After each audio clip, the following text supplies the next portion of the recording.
it's illegal to treat cancer with any other modality except for chemotherapy. So you have no say, even though chemotherapy is known to cause cancer itself. Radiation itself is carcinogenic, which turns non-cancerous cells into cancerous cells. And why? Because follow the money. Rockefeller in 1913 actually founded the American Cancer Society. So he monopolized that industry too. The average cost of cancer is over $100,000 per treatment.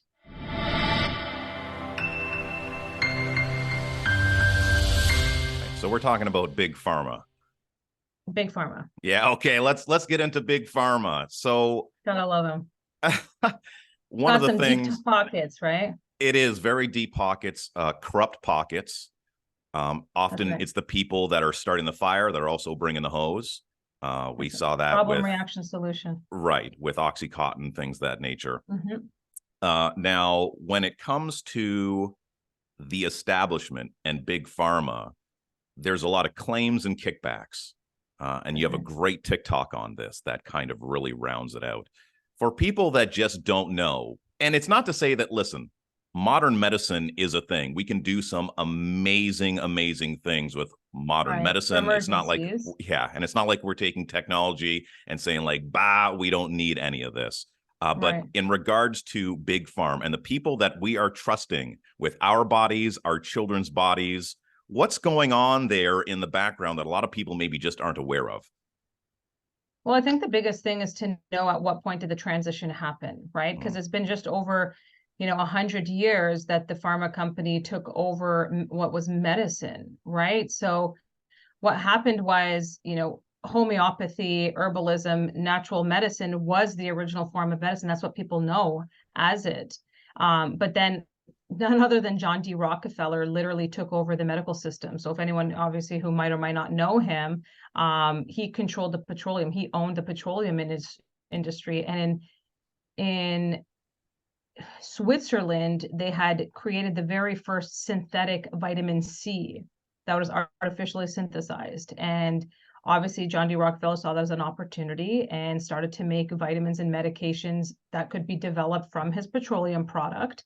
And he saw the chance to control and monopolize that industry. So what did he do? He started to go in and he took over the businesses. He patented it. He owned and sold it for high profits. He took over the medical system, the school system. He literally removed traditional medicine completely from schools. They made sure to monopolize it, launching smear campaigns against the competitors. They were no longer able to teach traditional medicine in schools. Doctors were being jailed and fined and defamed for doing that. And then it became a pill for an ill mentality. So now in the medical system, which we know very well, you cannot teach any other way but allopathic medicine. And if you want to be licensed, if you want to do all that stuff, which they also came up with the licensing dynamic, so that if you're not following our rules, we take away your license. And if you're going to be a doctor without a license, then it's illegal. And there you go, we could throw you in jail or charge you. And so he had big grants that were given to all of this, and he completely dismantled the previous, system that we had and developed that. So this started in like late 1800s, early 1900s, and that's why you saw that big transition from big pharma, where they were just donating to the medical schools and to the licensing bureaus and all of this, and literally formulated an entire new system to make it so that it was really very hard and almost illegal for a doctor to practice natural medicine. Even naturopathic doctors are able to talk to an extent, but they're not allowed to talk about vaccines. They're not allowed to talk about certain things, and they also hold a license. And if they don't follow the rules, they're going to lose that license. So when we're talking about the big names, let's say like a Johnson & Johnson and a Pfizer, and the doctors that are giving out these medicines that maybe just don't know any better, haven't done the research, etc., and the massive lawsuits that are happening, as well as like the kickbacks that doctors get for prescribing these pills, these needles, whatever it might be. Yeah, so I always say like doctors should literally have to wear pins of who's sponsoring them, paying them. But they actually get paid. They get kickbacks 100%. They get certain bonuses. So much so that I still very much remember when my son was 4 months old and I was going for his well visits, which is totally just vaccine visits. When I took him to that appointment, I still remember I had refused to get him vaccinated at that time. And maybe by the grace of God, the doctor left the room. I'm putting my son into his car seat and getting him all ready. And she actually came back livid and she's like, just so you know, because he's not getting vaccinated, I don't get my bonus, which means, and I was like, wait, what does that mean? And she's like, well, that just means like only for his well visits you can come. And I'm like, but walk-ins, you don't want me to? She's like, well, it's just, I'm not getting paid for it. And I was like, interesting, don't worry, I won't be back. And you better believe I never went back. But the fact that people have even tried to be like, there's no way. And I was like, well, you can sit here and deny it. It came from her mouth to my ears. There was no in between person. She said it to me. And I'm thinking that it was by the grace of God. She has no idea who I was, what I was about, or anything like that for her to share that knowledge with me. So they absolutely, not just big pharma giving them incentives for pills that they're prescribing, but they have to have about 60%, I believe even more than that, more than 60% of their patients have to be vaccinated in order to get their bonuses as well. And they're hefty bonuses, right? Which is why they push it so much when you're going to these, meetings, and why they pushed COVID vaccines so much and all of this stuff. So it's no surprise. They're 100%, they're paid for. They make it seem like, oh, it's free healthcare, for example, here in Canada, because we're paying for it. No, they're made money. And when they're taking trips and their bonuses and all of that stuff, is 100% big pharma coming in. They spend more on salespeople per year by 10x more, if not more than that, than they ever would on scientists that are actually testing their products.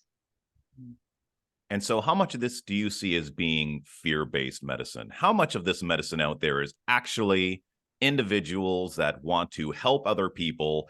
And then how much of it is you have a problem, you need to be fixed, and this pill is going to be the answer? Like on Saturday Night Live, they have those skits where there's some new medicine and they give you a whole bunch of ridiculous side effects that could potentially happen from them. And we all laugh.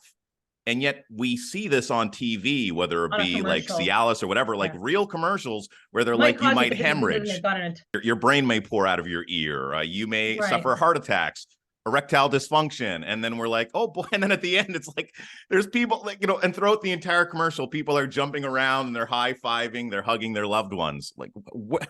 It's so backwards. Like, how did this happen?